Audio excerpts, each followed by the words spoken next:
Someone said, well, we were planning to invite you anyway, but I said I wouldn't miss it. I hope you'll let me come. I'm grateful that they did. I want to say collectively what I've had a chance to say to many of today's students individually.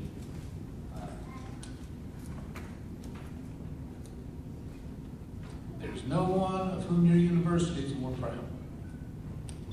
You have fulfilled all the requirements of this university academically, and you have gone above and beyond, as you have now indicated your willingness to go above and beyond should that call ever come.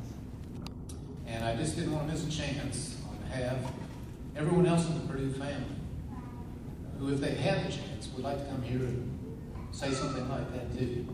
To all the parents and family members, how proud you must be to have raised young men and women like this. This university is different in many respects, and it's my happy job, maybe it's my central job, to go around bragging about it all the time.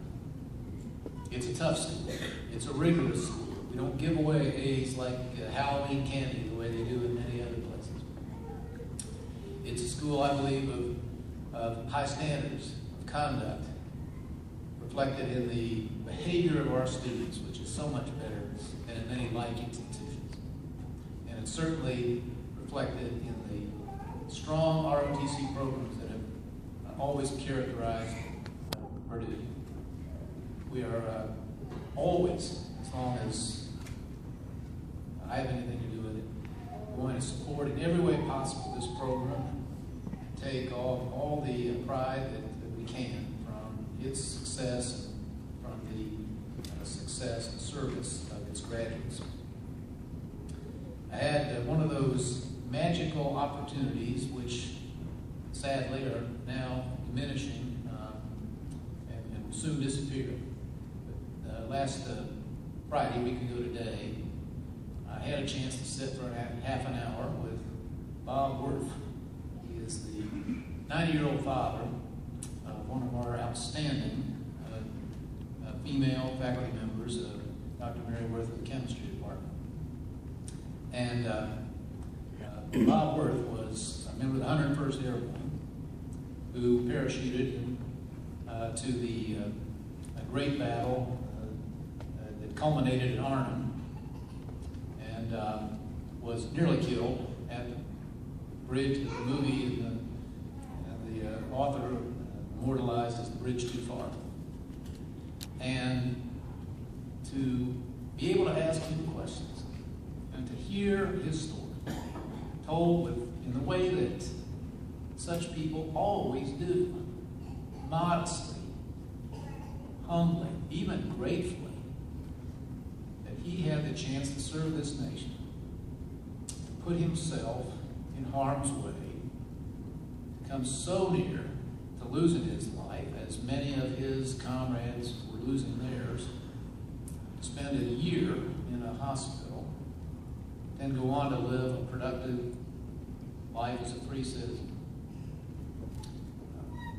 If anyone needs a reminder of how precious the gift of freedom is, how valuable and how unique, how, let's call it, exceptional this nation is, and therefore how important beyond any and all others these men and women serving now and these young people about to serve as are.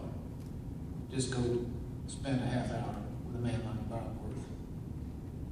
As it happens, I'll be given a commencement speech 5 times in the next, 60 hours. And fortunately, very few will have to listen to it 5 times. But those that are forced to will hear, as it happens, that it's built off a military metaphor. And I talk about Purdue as a pale imitation of the preparation that men and women go through at basic training or boot camp or flight school, wherever they go. And so since some of you may have to listen to the speech, I'll certainly spare you now.